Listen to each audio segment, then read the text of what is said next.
রবি ঠাকুর বলেছিলেন, পৃথিবীতে কারো অভাবে অধিক দিন কিছু শূন্য থাকে না। সত্যিই তো, আজ অব্দি দেখি নাই কেউ জীবন থেকে হারিয়ে গেলে কারো জীবন তার জন্য মন্থর হয়ে গেছে। শূন্যস্থান কোনো না কোনো সময়ে ঠিকই পূরণ হয়।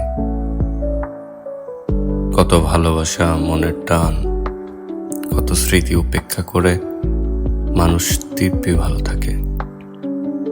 জীবনানন্দ দাশের একটা কথা আছে, প্রেম ধীরে মুছে যায়, নক্ষত্রেরও একদিন মরে যেতে হয়।